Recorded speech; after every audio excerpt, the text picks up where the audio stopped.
नमस्कार, स्वागत है आपका कठुआ हलचल में सहयोगी प्रभ दयाल के साथ मैं आपका दोस्त सुतीन शर्मा। कठुआ हलचल की टीम आपको मिला रही है रोजाना उन हस्तियों से जो किसी न किसी पॉलिटिकल पार्टी से ताल्लुक़ रखते हैं और क्या उनकी आगे की रणनीति है उसके बारे में विचार विमर्श कर रही है इस विशेष बातचीत में। और आज हमारे साथ है डेमोक्रेटिक प्रोग्रेसिव आज़ाद पार्टी के जिला महासचिव अर्जुन सिंह। उनसे बातचीत करते हैं और कई ऐसी बातें भी हैं जो उनसे पूछने वाली है। पहले तो स्वागत है आपका कठुआ हलचल में अर्जुन जी। सबसे पहले आपका बहुत बहुत शुक्रिया मुझे बुलाने के लिए यहाँ।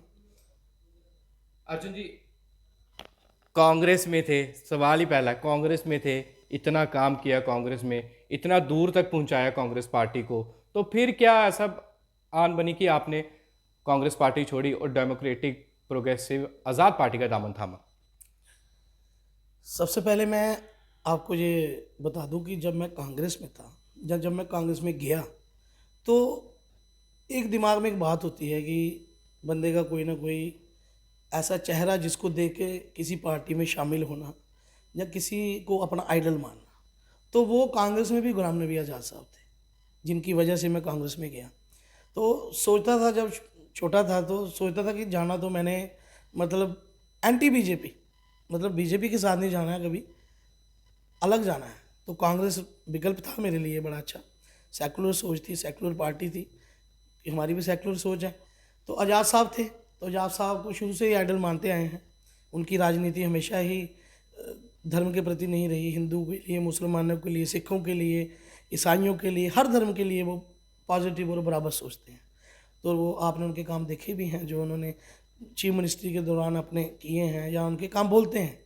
जो 2.5 साल का कार्यकाल है उनका, वो मुझे नहीं लगता कि किसी भी चीफ मिनिस्टर का 20 साल का कार्यकाल आप तोड़ लो और उनका 2.5 साल का, वो 2.5 साल उनके जो सब पे भारी हैं। तो उनको ही देख के मैं कांग्रेस में गया था। जब उन्होंने कांग्रेस छोड़ी तो फिर आज़ाद साहब के साथ जाना तो बनता था, तो फिर इसलिए मैंने कांग्रेस छोड़ी थी। पार्टी की बात करें तो पार्टी जो है, ऐसा देखा गया है, हर एक मुद्दे के लिए बाहर नहीं आ रही है, कुछ कुछ मुद्दों के लिए ही बाहर आती है, प्रोटेस्ट करती है। जिस तरह कांग्रेस पार्टी की बात करें, अन्य पार्टी की बात करें, हर मुद्दे पे जो है वो बाहर सड़कों पर उतर कर प्रोटेस्ट कर रही होती है, परंतु आपकी पार्टी में कहीं ना कहीं ये चीज़ बड़ी कम देखने को मिल रही है। हमारी पार्टी थोड़ी ज़मीनी स्तर पे लगी हुई है, लोगों को जोड़ने में, लोगों के साथ बात कर रही है। ये जो प्रोटेस्ट की बात आप कर रहे हो, अभी हाल ही एक राजपूत सभा का प्रोटेस्ट हुआ था, आपने कवर भी किया था शायद।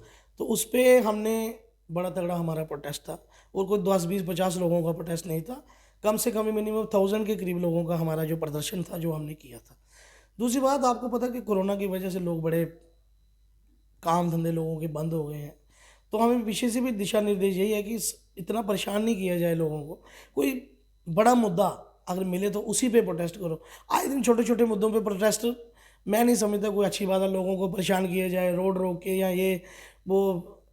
आपको पता है कि जो मौजूदा सरकार है, चाहे आप जितने मर्जी प्रोटेस्ट कर लो, इनके कान में तो जूं कभी रेंगेगी नहीं, ना इन्होंने कभी कोई मसला हल करना है। तो आए दिन सड़कों पे तो तमाम पॉलिटिकल पार्टीज आ रही हैं, तो तमाम संगठन आ रहे हैं या ऑर्गेनाइजेशन आ रही हैं। तो डेमोक्रेटिक प्रोग्रेसिव आज़ाद पार्टी भी लगी हुई है। हाँ, कठुआ में थोड़ा सा हमारा एक तो पार्टी नहीं थी, तो हम मेंबरशिप ड्राइव भी चलाया हमने। तो नए चेहरे भी बीच में अभी कुछ लॉन्च हो जाएंगे हमारे साथ, जो टीम हमारी बढ़ जाएगी। और क्योंकि हम अभी नए हैं, तो कांग्रेस पार्टी तो बड़ी पुरानी पार्टी है और बाकी भी पॉलिटिकल पार्टी काफ़ी, कोई 5 साल, कोई 10 साल, कोई 20 साल। तो हमारा अभी 1 साल की, हमने अभी 1 साल मनाया अपनी पार्टी का। तो वजह वो भी रही। दूसरी वजह यह है कि कठुआ में हम इतना हमारा मजबूत संगठन नहीं था, लेकिन अब हमारा संगठन बड़ा मजबूत हो गया है। हमारे पास काफ़ी सारे नए चेहरे हमारे साथ जुड़े हैं। कुछ कांग्रेस से आए हैं, कुछ भाजपा से भी आएंगे। आने भाजपा से आएंगे। आने वाले दिनों में ये चोट भाजपा को भी लगेगी। ये आपको पता लग जाएगा अब थोड़े दिनों में कि झटका, जोर का झटका कैसे लगता है भाजपा को, खास तौर पे भाजपा को लगेगा। ये मैं अभी आपको मीडिया के माध्यम से बता दूं कि जो सबसे बड़ा झटका लगेगा कठुआ में वो भाजपा को लगेगा। अर्जुन सिंह जी, अगर आपकी बात करें, आप बड़े पुराने नेता हैं, कॉलेज टाइम पे भी आवाज़ उठाते थे और उसके बाद भी अगर गोविंद सर की बात करें वहाँ पर भी कई मुद्दों पे जो है आप प्रदर्शन करते, आप बतौर अकेले प्रदर्शन कर रहे होते हैं, नज़र आते हैं। और तब मैं ये भी देखता हूँ कि आपके साथ जो है, कभी कभी मैंने ऐसे देखा है कि जैसे गोविंद सर में आप प्रोटेस्ट कर रहे हैं तो अन्य पार्टियों के लोग भी आपके साथ होते हैं जो अलग अलग पार्टियों में। तो तब कहीं ऐसा तो नहीं लगता कि मैं अकेला प्रोटेस्ट कर रहा हूँ, ये अलग अलग पार्टियों के मेरे साथ है, तो तब आप किस तरह से मैनेज करते हैं? देखिए, वो गोविंदसर जो है वो मेरा गांव है, वो मेरी जन्मभूमि है, मेरी कर्म भूमि भी वही है। गोविंदसर में मेरे फादर साहब सरपंच, बिल्कुल। उनकी हालिया डेथ हो गई थी, वो सिटिंग सरपंच थे वहाँ। तो वो इलेक्शन जीते, तो हमारी पंचायत में काफ़ी मतलब मुश्किल पंचायत जैसे बोलते हैं ना, कि बड़ी कठिन किस्म की पंचायत है वो, सब कास्ट का मिक्सचर है उसमें। तो मेरे फादर साहब का जीतना वहाँ एक बहुत बड़ी बात थी। दूसरी बात, मेरे फादर साहब बड़े सोशल, मतलब लोगों की हमेशा हेल्प करते थे, उन्होंने कभी किसी को खाली नहीं भेजा अपने घर से। तो वही बात, वही एक्सपेक्टेशन लोगों को मुझसे है। वो मैं हर मुद्दे पे उनके साथ खड़ा रहता हूँ, चाहे वो बीएसपी से जुड़ा हो, कांग्रेस से जुड़ा हो, भाजपा से जुड़ा हो। मेरे लिए तो मेरा गांव पहले है ना, वो मेरे लिए पहले बराबर, वो किसी पार्टी से नहीं है। मुझे लगना चाहिए कि मेरे गांव का आदमी कोई पुलिस स्टेशन के अंदर है या हॉस्पिटल में है, तो मैं पार्टी देख के थोड़ी जाऊंगा उसके साथ कि ये बीएसपी के साथ चल रहा है या ये बीजेपी के साथ चल रहा है। वो पहले मेरे गांव का है, मेरा कोई चाचा है, कोई भतीजा है, कोई भाई है, कोई बहन है, कोई भाभी है, कोई चाची है। मेरे लिए मेरे गांव का रिश्ता मेरे परिवार की तरह है, वो एक परिवार है। जब मैं इलेक्शन लड़ूंगा वहाँ से, तो वो मेरा परिवार इकट्ठा हो जाएगा और मुझे सपोर्ट करेगा, ये मुझे पता है। तो बाकी तमाम हर आदमी का अपना अपना रसूख है, हर आदमी को हक है पॉलिटिकल पार्टी में जाना आना, किसी को तो कोई रोक नहीं सकता। हर आदमी को हक है पंचायत का इलेक्शन लड़ना भी। जो लोग लड़ना चाहते हैं मेरे खिलाफ वो लड़ें, लेकिन पता तो लास्ट में लगेगा ना कि जीता कौन है। जी। तो वो एक परिवार है, परिवार के लिए मैं हमेशा खड़ा हूँ। चाहे अगर पार्टी वाले बोले कि नहीं करना प्रोटेस्ट इनके साथ, फिर क्या करेंगे? नहीं, पार्टी वाले तो पहला नंबर, ऐसा तो मुझे बोल नहीं सकते। मान लीजिए, क्या पता, क्योंकि अन्य पार्टियों के लोग भी आपके साथ होते हैं ना जब प्रोटेस्ट करें, तो फिर क्या करेंगे? पहले तो फिर मैं गांव देखूंगा, क्या बात है, ये बड़ी बड़ी पहले अच्छी अपना बात घर है। देखूंगा, पार्टी बाद में। ये बड़ी अच्छी बात है। पहले अपनी माँ, उसके बाद पार्टी। नहीं, ये तो बड़ा अच्छा काबिल तारीफ है, क्योंकि अक्सर हम कुछ नेताओं को देखते आए हैं, वो सबसे पहले अपनी पार्टी देखते हैं, क्योंकि जो मुद्दे शहर में इस वक्त चल रहे हैं वो आवाज़ इसलिए नहीं उठाते क्योंकि पार्टी नाराज़ हो जाएगी। तो ये बात जो आपने कही है कि पहले अपना गांव देखूंगा, ये कितनी तक खरी उतरेंगी इस बात पे आने वाले दिनों में? देखिए, जहाँ पे मैं बड़ा पला बड़ा, उस गांव ने मुझे इज्जत मान हर चीज़ दी। मेरे फादर साहब को इतनी ऊंचाई पे उन्होंने पहुंचाया। मुझे आज मेरी जो पहचान है शहर में है, चाहे गांव में है, चाहे आजाद साहब के साथ मेरा उठना बैठना, ये सब मेरे गांव की बदौलत ही था। अगर जब भी कोई प्रोग्राम होता है, फंक्शन होता है, मेरा गांव मेरे लिए हमेशा तैयार रहता है। और मैं अगर उनके लिए तैयार ना रहूं तो वो बेईमानी हो जाएगी। जी। तो मैं ये बेईमानी नहीं करना चाहता। जो बच्चा अपनी माँ से गद्दारी कर दे, वो बच्चा बच्चा नहीं होता, उसे पूत नहीं, उसे कुपूत कहते हैं। तो मैं ऐसा नहीं करना चाहता। सबसे पहले मेरा गांव, फिर मेरा शहर, फिर स्टेट। अर्जुन जी, देश। आपने, हाँ देश, बिल्कुल अच्छा आपने बोल दिया कि मैंने पार्टी का दामन थामा, आज़ाद साहब वहाँ पर गए, आज़ाद साहब को आइडल मानते हैं। क्या कांग्रेस पार्टी अब उस तरह से नहीं रही? क्योंकि जिस तरह से चुनावों के नतीजे हैं, आपको नहीं लगता कि कांग्रेस पार्टी जो है कम बैक कर रही है? मैं कांग्रेस पार्टी के बारे में ज़्यादा बोलूँगा तो कांग्रेस वाले बेचारे नाराज़ हो जाएंगे, क्योंकि मेरे पुराने साथी रहे हैं, खासकर कठुआ में। जी। पता है आपको कांग्रेस का क्या हाल है, मेरे को बताने की ज़रूरत तो है नहीं, फ्यूचर नहीं है? नेशनल मीडिया में भी चलता रहता है।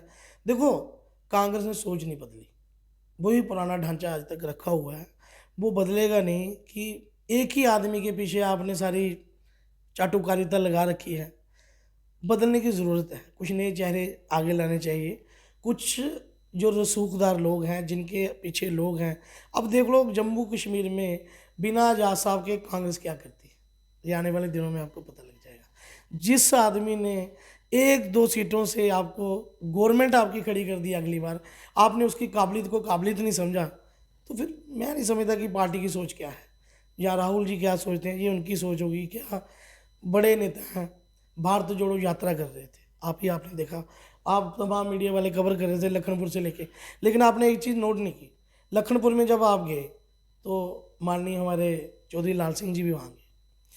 मेरे हिसाब से उनका वहाँ अनादर हुआ, उनकी वो इज्जत नहीं की गई जो इज्जत के वो हकदार थे। और आप जानते हो कि वहाँ जो लोग थे वो मैक्सिमम जो लाल सिंह के साथ थे, राहुल गांधी जी की या कांग्रेस पार्टी जो डिस्ट्रिक्ट में है, जो ख़त्म ही है, समझो डिस्ट्रिक्ट में क्या पार्टी है, इधर भी कोई 5-6 ग्रुप हैं इनके डिस्ट्रिक्ट में। ये ग्रुपबाजी की वजह से तो हमने कांग्रेस छोड़ी है। ये एक पार्टी में कदम बाद में रखते हैं, ग्रुप पहले बन जाते हैं। कभी मुझे बताओ कि सामूहिक इनका कोई प्रोटेस्ट, एक प्रेस कॉन्फ्रेंस करेगा कालीबेड़ी में, दूसरा प्रेस कॉन्फ्रेंस कर देगा कठुआ में, एक पुतला जलाएगा वहाँ शहीदी चौक में, दूसरा पुतला जला देगा बस स्टैंड में। ग्रुपबाजी जो शुरू से चलती है पार्टी का, तो बेड़ा गर्क पहले ही इन्होंने कर दिया था, नंबर एक। दूसरी बात, कांग्रेस के लोग कितने थे वहाँ, डिस्ट्रिक्ट कमेटी ने जो लोग खड़े किए थे, मुझे नहीं लगता मुश्किल से 1000 लोग इनसे इकट्ठा हो पाया था। लाल सिंह जी ने 10,000 से ऊपर पब्लिक वहाँ इकट्ठी कर दी थी, लेकिन स्टेज पर उनको बुलाया नहीं गया। वो पब्लिक सारी नाराज़ हो गई, फिर वो चले गए श्रीनगर में, फिर वो बर्फ़ से खेलते रहे। तो आपको पता है भारत जोड़ो यात्रा का असर आपने देख लिया, मध्य प्रदेश में भी देखा कितना असर हुआ। तेलंगाना में तो आ गया ना। तेलंगाना देखो, कुछ फैसले कई बार गलत होते हैं, कई बार अच्छे भी हो जाते हैं। वहाँ पे जो अभी चीफ मिनिस्टर बने हैं रेड्डी साहब, उनकी गुडविल बहुत ज़्यादा पार्टी को मिली, क्योंकि वो टीडीपी छोड़ के आए थे, लोकल लीडर थे। कांग्रेस ने आते ही उनको वो बनाया, स्टेट प्रेसिडेंट बनाया। उन्होंने अपनी तरह के लोकल चेहरे भी होते हैं जिनकी वजह से पार्टी को वोट मिलता है। जैसे जम्मू कश्मीर में गुलाम नबी आज़ाद वजह थे, कोई नेशनल कोई सोनिया गांधी राहुल गांधी वजह नहीं थे, आज़ाद साहब वजह थे। तो आपको पता है कि जम्मू कश्मीर में राज हमेशा से क्षेत्रीय पार्टियों का रहा है, चाहे फ़ारूक साहब हों, मुफ्ती साहब हों, आज़ाद साहब। तो मैं बड़ी बात यही कहूँगा कि आज़ाद साहब के बिना कांग्रेस यहाँ अधूरी थी। तो आने वाले इलेक्शंस में यहाँ पे गवर्नमेंट जो गुलाम नबी आज़ाद की बनेगी और डेमोक्रेटिक प्रोग्रेसिव आज़ाद पार्टी की बनेगी। आपकी पार्टी की बात करें तो भारतीय जनता पार्टी के खिलाफ बड़ा कम बोलते हैं। कहीं ना कहीं ये भी बताया जाता है कि आपकी पार्टी ए ग्रुप बी ग्रुप बताया जाता है, भारतीय जनता पार्टी के साथ ही है आपकी भी पार्टी भी, क्योंकि जिस तरह मोदी जी ने जब तारीफ़ की थी, रो पड़े थे गुलाम नबी आज़ाद साहब के बारे में बोलते हुए।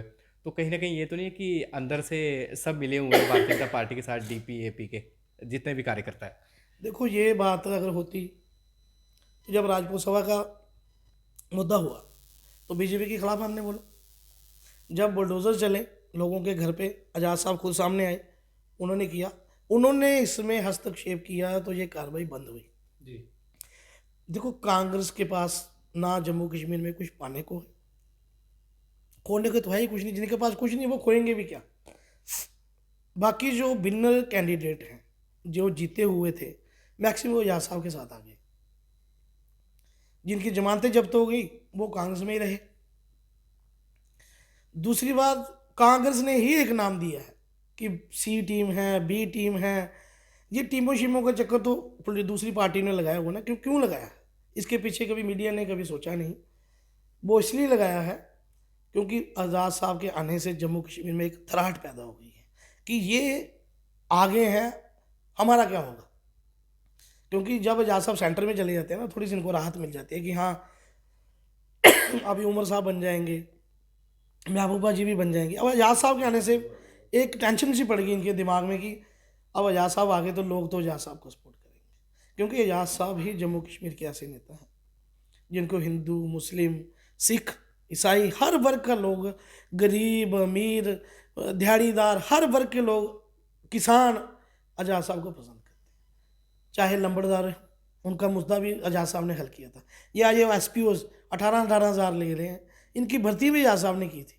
आज़ाद साहब बड़े दूरदर्शी लीडर जिनको कहते हैं ना, कि उन्होंने अपनी पॉलिटिकल पार्टी में एक दाग उनके ऊपर नहीं। मुझे अपोजिशन वाला कोई उनके ऊपर कोई खड़ी उंगली करके बता दे कि गुलाम नबी आज़ाद साहब ने ये घोटाला किया, उस दिन हम राजनीति छोड़ देंगे, नंबर एक। दूसरी बात, जो मोदी साहब ने आंसू बहाए, माननीय प्रधानमंत्री जी ऐसे आंसू नहीं बहाते किसी के लिए आज तक किसी के लिए आज तक। क्योंकि उनको एक वाकया याद आया गुजरात का, जब आज़ाद साहब यहाँ चीफ मिनिस्टर थे तो मोदी जी गुजरात के चीफ मिनिस्टर थे। यहाँ में हादसा हुआ, कुछ गुजराती लोग मारे गए। तो उन्होंने कहा कि जब मैंने आज़ाद साहब को फ़ोन किया तो आज़ाद साहब फुट फुट के रोने लगे। उन्होंने उनकी वो प्रशंसा की, कांग्रेस ने उसको डाइवर्ट करके दूसरी साइड ले गए। अब जो उनको पद्म विभूषण मिला है वो उनकी सेवा के लिए मिला है, जो उन्होंने कार्य किए हैं, जो उन्होंने काम किए हैं। आप अभी देखो, कठुआ में मेडिकल कॉलेज आया है। आप सबको, मीडिया वालों को क्या मुझे लगता है कि एक दूसरी तीसरी के बच्चे को भी पता है कि ये कॉलेज जो है मेडिकल कॉलेज, ये गुलाम नबी आज़ाद साहब की वजह से है। अब देखो, जिसकी पार्टी होगी तो फीता तो वही काटेगा, लेकिन सोच किसकी थी, दिया किसने है, वो या साहब ने। मल्टी स्पेशलिस्ट जम्मू में हॉस्पिटल जहाँ इलाज हो रहा है कि 5 रुपये की पर्ची से इतने बड़े बड़े डॉक्टर वहाँ देख रहे हैं, किसकी वजह से, गुलाम नबी आज़ाद की वजह से। तो ये चीज़ें लोगों के ध्यान में है कि ये आदमी जम्मू के लिए कर सकता है, क्योंकि बाकियों के लिए लोगों की सोच यही है ना कि ये श्रीनगर के लिए करेगा, लेकिन एजाज साहब के लिए जम्मू में ये सोच बनी है कि एजाज साहब जम्मू के लिए भी करेगा, चिनाब वैली के लिए भी करेगा, जम्मू के चारों खित्तों के लिए एजाज साहब विकास करेंगे, ये सबको पता है। क्योंकि वो किसी के साथ भेदभाव नहीं करते, ना वो जात देखते हैं पात देखते हैं, वो काम करते हैं। अब 24 घंटे काम करने वाला शख्स मैंने देखा नहीं 73-74 एज में हम इनकरेज करते हैं कि यार आप लोग क्या कर रहे हो, मेंबरशिप ड्राइव करो, पंचायतों में जाओ, ये जोश उनमें आज भी है। तो जम्मू कश्मीर को ज़रूरत है ऐसे नेता की, ईमानदार नेता की। बड़ी बात, मैं ईमानदारी क्यों बोल रहा हूँ कि मुझे नहीं लगता कि जम्मू कश्मीर में कोई नेता भ्रष्ट ना हो। एक एमएलए से लेके मिनिस्टर तक आज डरे हुए हैं, जो लोग नहीं बोलते हैं, जब लोग बोल के आए फिर बैठ गए घर में चुप होके, उनको कोई डर था। आजाद साहब को कोई डर नहीं है, वो शेर की तरह घूम रहे हैं, बब्बर शेर है, वो घूम रहे हैं। उन्होंने चैलेंज भी किया कि अगर मेरे नाम पे कोई घर, कोई प्रॉपर्टी कोई मिले, या आपने देखा होगा बनियाल में जो उनका जलसा हुआ, उन्होंने कहा कि उस दिन राजनीति छोड़ दो। तो मैं कह रहा हूँ कि आजाद साहब राजनीति बाद में छोड़ेंगे, हम पहले छोड़ देंगे अगर ऐसा कोई वाक्य हुआ। ये तो बड़ा अच्छा, मतलब ये इतनी डेडिकेशन है। बिल्कुल। अब बात करें 370 की, 370 टूटी, आज उसका फैसला भी आ गया कि नहीं जी जो भी हुआ है संविधान के दायरे में हुआ है। तो आपकी पार्टी क्या सोचे, मतलब आप क्या सोचे बतौर जिला महासचिव है कि 370 टूटनी चाहिए थी, नहीं टूटनी चाहिए थी क्या? नहीं, पहले तो मैं देखो जम्मू कश्मीर का रहने वाला हूँ, तो मेरे हिसाब से 370 नहीं टूटनी चाहिए थी, क्योंकि इस चीज़ के तो मैं खिलाफ था कि ये धारा हमें बहुत सी चीज़ों से बचाती थी, कानून व्यवस्था अच्छी थी। चलो हो सकता है कि आने वाले भविष्य में इससे भी अच्छी हो जाए। माननीय सुप्रीम कोर्ट का हम उल्लंघन नहीं करना चाहते, जो उनकी जो बात है, जहाँ उन्होंने कोई फैसला दिया है, तो उस फैसले में मैं टिप्पणी नहीं करूँगा, क्योंकि माननीय सुप्रीम कोर्ट का आदेश जो होगा वो सबके लिए मान्य होगा। दूसरी बात, मैं यही आग्रह करूँगा माननीय सुप्रीम कोर्ट जी से कि अब 370 तो चलो उन्होंने कह दिया है कि ये अस्थाई थी, तो बनता नहीं था मुद्दा ये लगाने का, चलो अब हम इसको नहीं होगी बहाल। तो मैं यही आग्रह करूँगा माननीय सुप्रीम कोर्ट जी से कि जम्मू कश्मीर को जल्द से जल्द स्टेट का दर्जा दें। 370 तो थोड़ी, चलो वो उनके पास बहुमत था कैबिनेट में, तो उन्होंने सेंटर में उन्होंने तोड़ दी, लेकिन स्टेट तो नहीं ना छीननी चाहिए थी। आपने जम्मू कश्मीर हिंदुस्तान के सिर का ताज है, अगर आप उससे ताज ही उड़ा के ले जाओ तो गर्दन ही नहीं रहेगी, तो धड़ क्या करोगे बचा के? तो ये गर्दन है, जम्मू कश्मीर गर्दन है, तो अगर गर्दन ही ना रही तो धड़ बचा के क्या करोगे? इसको यूटी नहीं चाहिए ये बनना। आपने लद्दाख में लगाई है, चलो ठीक है, लेकिन जम्मू कश्मीर को स्टेट का दर्जा दिया जाए जल्द से जल्द। और बड़ा जो मुद्दा है यहाँ स्टेट का तो है ही है, तो इलेक्शन वही उसी पे जो मैं आने वाला था। विधानसभा इलेक्शन का कोई टाइम पीरियड होता है कि राष्ट्रपति शासन 6 महीने, आप तो फिर उन्होंने गवर्नर राज किया, बाद में इन्होंने मर्ज करके स्टेट को यूटी बना दिया, अब एलजी यहाँ देख रहे हैं सारा कुछ, तो लोगों के काम नहीं हो रहे। आपको पता है कि कितना प्रोटेस्ट लोग कर लें, लोगों का कोई काम नहीं है, अफसरशाही हावी है, किसी भी अफसर ने लोगों के काम तो करने नहीं है, लोगों के काम तो नहीं करने हैं। चाहे आप माथा रगड़ लो, माथा मार भी लो, मीडिया लेके चले जाओ, लेकिन बात तो ये है ना कि जमहूरियत को बहाल करना बड़ा ज़रूरी है। कोई एमएलए बनेगा, कोई मिनिस्टर बनेगा, लोगों के काम तो होंगे, थोड़ा सा डर तो होगा अफसरों को कि हाँ भाई मेरे ऊपर भी कोई बैठा है। वो स्टेट बन जाएगी तो ऑटोमेटिक ही है कि पहले जैसे काम जहाँ होते थे वो हो गए। बाकी स्पेशल स्टेटस का दर्जा जो देना है, ये तो कैबिनेट का फैसला है। हो सकता है कि आने वाली गवर्नमेंट कोई और बन जाए, वो दे दे स्पेशल स्टेटस का दर्जा, लेकिन पहले सबसे बड़ी बात यह है कि इसको स्टेट बनाया जाए, मेन मुद्दा। और जल्द से जल्द विधानसभा इलेक्शन करवाए जाएँ, साथ ही पंचायत और म्यूनसिपल के भी करवाए जाएँ। पता लगे लोगों को कि हमने चुनने हैं आदमी, कोई नुमाइंदे जो भेजने हैं, हम कैसे भेज रहे हैं, अच्छे भेज रहे हैं क्या। अब 19 का 14 का इलेक्शन 19 में ख़त्म होना था, 19 की बजाय आज 23 भी ख़त्म हो गया। अब ये सुप्रीम कोर्ट जी ने आदेश दिया है कि स्टेट भी बनाए और सितंबर 2024 से पहले इलेक्शन करवाएं। अब तो करवाना पड़ेंगे, बिल्कुल। वो तो इनको गले की हड्डी बन गई है, अब करवाना पड़ेगा। इलेक्शन तो आ जाएंगे, वो तो करवाएंगे। पार्टी कोई कार्यक्रम करने वाली है, कोई हम कहें ज्वाइनिंग प्रोग्राम या कोई ऐसा प्रोग्राम आने वाले दिनों में? हाँ, 17 को हमारा प्रोग्राम है कठुआ में, शक्ति पैलेस। आज मीडिया के माध्यम से मैं ये भी तमाम कठुआ वासियों को बोल दूं कि आएँ। और आजाद साहब आ रहे हैं? नहीं, आजाद साहब का अभी इतना थोड़ा बिजी शेड्यूल है। प्रोग्राम किस चीज़ के लिए हुआ, क्या program? Program one day convention है। जी तो आपको पता है कि लोकसभा इलेक्शन नज़दीक आ गए हैं। बिल्कुल। 15 मार्च मेरे ख्याल शायद नोटिफिकेशन जारी हो जाएगा, तो उसके अकॉर्डिंग ही है कि प्रोग्राम किए जाएं शहरों में। पहला प्रोग्राम हमारा यहाँ कठुआ होगा, उसके बाद हमारा थोड़ा कंडी में होगा प्रोग्राम, यहाँ हमारे इलाके में ऊपर। कोशिश यही रहेगी कि 4-5 पंचायतों को जोड़ के वहाँ एक प्रोग्राम किया जाए, फिर लगेट में एक साइड किया जाए। मतलब मेरी कोशिश ये रहेगी कि तमाम कठुआ में भी चले और गांव में भी चले, क्योंकि आपको पता है कि मैक्सिमम जो पार्टियां प्रोग्राम करती हैं, आपने भी देखा होगा, सारी पार्टियां शहर में कार्यक्रम करती हैं, गांव में किसी पार्टी कार्यक्रम नहीं करती। लेकिन वोट सबसे पहले ज़्यादा जो परसेंटेज है वोटों की, वो गाँव से आती है, तो उन लोगों को शहर में आना पड़ता है। मीडिया ऑलरेडी शहर में होता है। हम चाहते हैं कि इस बार थोड़ा सा चेंज हो। डेमोक्रेटिक प्रोग्रेसिव आज़ाद पार्टी ये चाहती है कि मीडिया भी उठ के गाँव में जाए और गांव के जो कुछ वार्ड मेंबर्स या कुछ नेता हैं जो अच्छे, वो भी वहाँ शहरों गाँवों में जाके प्रचार करें पार्टी का, और लोगों को सुनाएं, लोगों को पार्टी के बारे में सुनाएं कि कौन सा कैंडिडेट आपके लिए अच्छा है और कौन सा कैंडिडेट कठुआ का विकास कर सकता है। तो ये लोकसभा इलेक्शन पहले हो जाएंगे मेरे हिसाब से क्योंकि विधानसभा का ये इसके साथ तो नहीं करवाएंगे। अगर करवा दिए तो चलो वो इनकी मर्जी है, लेकिन हमारी तैयारी लोकसभा के लिए रहेगी। लोकसभा के लिए तैयारी जोरदार रहेगी। तो बाकी पार्टी का है कि कैंडिडेट वो किसे यहाँ भेजते हैं, तो हम नुक्कड़ बैठकें या छोटी छोटी तमाम रैलीज या कन्वेंशंस जो हम वो आए दिन अब करते रहेंगे। आपको अब डेमोक्रेटिक प्रोग्रेसिव आज़ाद पार्टी काफ़ी फील्ड में प्रोग्रेस करती हुई दिखेगी। तो दर्शकों, हम बात करें अर्जुन सिंह से, जो जिला महासचिव है डीपीएपी के। तो इनके पास के बारे में बता दिया, इन्होंने क्यों दामन थामा ये भी बता दिया, और एक अच्छे नेता है, अपने गांव में आवाज़ उठाते रहते हैं। और सबसे बड़ी बात इन्होंने बोली कि सबसे पहले मेरा गांव, उसके बाद पार्टी। पहले सही बात बोली है, क्योंकि कुछ नेता ऐसा नहीं सोचते हैं। और उसके साथ इन्होंने बता दिया कि प्रोग्राम भी है यहाँ पर। अब आखिर में सवाल रहेगा कि आपकी पार्टी का जीत का मंत्र क्या होगा? अगर जीतना होगा, चुनाव आएंगे, तो जीत का मंत्र कुछ सोच के रखा है, जैसे भाजपा ने भी सोचा है, कांग्रेस ने भी सोच के रखा है, तो हमने बातें की है हर एक नेता से। डीपीएपी का क्या मंत्र होगा जीत का? अगर डीपीएपी का एक ही मंत्र रहेगा, जो मंत्र मेरे फादर साहब का था ना मेरे गांव में, वही मंत्र डीपीएपी का रहेगा। आज़ाद साहब का भी वही मंत्र है कि जाओ, लोगों के मुद्दे उठाओ, लोगों के साथ चलो, कोई हॉस्पिटल है उसका इलाज करवाओ, कोई बीमार है उसका हालचाल पूछो, और जो भी अपने से बन पड़ता है लोगों के काम करो, फील्ड में रहो। क्योंकि जो आदमी फील्ड में नहीं होता वो उस आदमी को लोग भूल जाते हैं, ये आप जानते हो। डीपीएपी का यही मंत्र रहेगा कि बड़ी बात है कि नेता अगर अच्छा हो ना तो आपको सीख भी अच्छी देगा।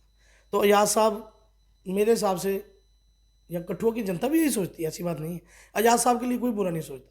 तमाम चंद कांग्रेसी उनको कोसते होंगे क्योंकि उनकी पार्टी छोड़ी है, उनको ये लगता है, लेकिन आज़ाद साहब बेस्ट नेता हैं जम्मू कश्मीर के लिए। तो मैं जम्मू कश्मीर के लोगों से यही एक रिक्वेस्ट करूंगा, प्रार्थना करूंगा कि आने वाले इलेक्शंस में आज़ाद साहब को वोट दें, आज़ाद साहब की पार्टी को वोट दें। उनके जो नुमाइंदे, जो कैंडिडेट्स यहाँ खड़े होंगे, चाहे म्यूनसिपल में खड़े होंगे, चाहे पंचायत स्तर पे खड़े होंगे, चाहे लोकसभा में खड़े होंगे, उनको वोट दें।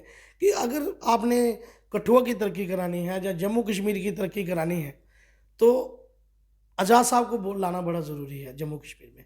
अभी आपने देखा कि बीजेपी की गवर्नमेंट थी, 2 मिनिस्टर थे बीजेपी के कठुआ से, पहले चौधरी साहब भी बने और अजीब जी भी बने। तो आपने देखा कठुआ में विकास की गति जो रुक गई, जो गति पहले थी वो गति में बड़ा फ़र्क पड़ा है। और इनके खिलाफ ज़्यादातर प्रोटेस्ट हुए हैं, काम नहीं हुआ। हॉस्पिटल में लगा लो कि दुरुस्ती करना बहुत ज़रूरी है। आप डॉक्टर लिख देते हैं एक्सरा, डेट कहाँ देते हैं? 2 महीने के बाद। अल्ट्रासाउंड करवाएगा कब? 3 महीने बाद। जिसको दर्द आज हो रही है वो 3 महीने के बाद अल्ट्रासाउंड करवाएगा तो वो बचेगा। ये बढ़ावा दे रहे हैं बाहर दुकानों को, प्राइवेटाइजेशन को, कि बाहर से अल्ट्रासाउंड करवा लो, उधर मोटी कमीशन रखी होती है डॉक्टरों ने। तो वहाँ पे भी अगर इनके पास इंस्ट्रूमेंट है, अब जीएमसी बना है तो इंस्ट्रूमेंट है, हर चीज़ है। आपको इतना बड़ा अस्पताल दिया गया है आजाद साहब की बदौलत, इतना बड़ा हॉस्पिटल बन गया है, फिर भी आप ऐसे काम करोगे। तो मैं यही प्रशासन से ये भी थोड़ी सी अपील करूँगा कि इस पे थोड़ा हमारे जो माननीय डीसी साहब हैं वो थोड़ा सा संज्ञान लें। वो शहर के मालिक हैं इस वक्त, शहर उनकी देख रेख में इस वक्त चल रहा है। सही काम कर रहे हैं डीसी कठुआ? नहीं, मैं उन पर टिप्पणी नहीं करना चाहूँगा, वो सरकारी आदमी हैं तो मेरी नज़र में ठीक है, अच्छा ही कर रहे हैं, कोई बुरा तो नहीं कर रहे, लेकिन और अच्छा करना चाहिए। और अच्छा इसलिए करना चाहिए कि अगर आप एक हॉस्पिटल में थोड़ा सा छापा मारो, आप इस वक्त चेयर पे बैठे हो, क्योंकि एमएलए तो कोई है नहीं, मिनिस्टर तो कोई है नहीं जो उनको देखने चला जाएगा। पहले चौधरी साहब हेल्थ मिनिस्टर थे तो चले जाते थे, पूछते थे लोगों को, डर था उनका, पूछते थे कि हाँ भाई तुम्हारा काम हुआ? नहीं हुआ जी, क्यों नहीं हुआ?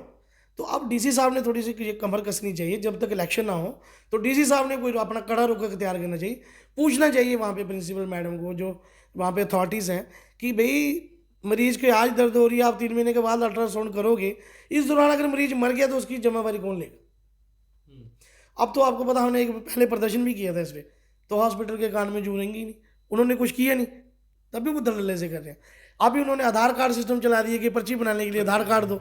ये लोगों को हरास करने का तरीका, जैसे पहले था वैसे रखें। आपने यहाँ पर 10 रुपये लेने हैं, पर्ची के 5 लेने हैं, वो लें, सरकारी खाते में जाएंगे, उसके बाद अपना इलाज करवाएं। तो मैं यही कहता हूँ, थोड़ी दुरुस्ती चाहिए, थोड़ी चुस्ती भी चाहिए, और चुस्ती चाहिए एडमिनिस्ट्रेशन को। तो आए दिन रेडी फड़ी वालों को तंग करना छोड़ें, थोड़ा उधर पलटें, सरकारी कामों में भी पलटें, अपनी सरकारी संस्थाओं को भी ध्यान दें। रेडी फड़ी वाले तो बेचारे गरीब लोग हैं, जो बेचारे अपना पाल कितने पैसे कमा लेंगे, 200 300 500। वो आगे कोरोना की वजह से बेचारे ख़त्म हो गए थे लोग। कहाँ जी, जो आपको पता है कठुआ में कम से कम 100-200 रेडी सब्जी वालों की होगी, तो कितना एक सब्जी वाला कमा लेता हो? 200-500। गरीब लोगों को परेशान करने की बजाय मैं माननीय डीसी साहब से ये आग्रह करूँगा कि थोड़ा सा वेलफेयर ऑफिस में भी, आपके नीचे ही ऑफिस है, कोई इतनी दूर नहीं है, वहाँ पे लोगों को पेंशन के कागज़ दिए होते हैं ना, हम ही देते हैं, बड़े मैंने कागज़ जमा करवाए हैं, लेकिन पेंशन लगती पता कब है? कई बार तो बंदा मर भी जाता था पेंशन उसके बाद, कि इसकी लग गई। मैंने कहा अब तो आदमी मर गया, पेंशन क्या करनी? ऐसे ऐसे हादसे हो रहे हैं कि आप जो काम कर रहे हो, कागज़ आए दूसरे दिन उसको काम करो। हॉस्पिटल में चेक करो, स्कूलों की दुर्दशा क्या है आप देख रहे हो। मेरे गोविंदसर में हाई स्कूल है, हाँ उसकी हालत हमने खबर भी ठीक है, मेरे गोविंदसर में स्कूल हाई स्कूल है। मैं सीईओ साहब से मिला भी था, तो उन्होंने मुझे बोला कि हमने खरोट में हाई स्कूल दे दिया है, नज़दीक है 3-4 किलोमीटर, हम हाई स्कूल नहीं दे सकते, मतलब यहाँ पे वो नहीं, बिल्डिंग नहीं प्रोवाइड कर सकते। अब आप बताओ, गोविंदसर में हाई सेकेंडरी की ज़रूरत है, बहुत बड़ा गाँव है, और 500 के ज़्यादा बच्चा वहाँ पढ़ता है।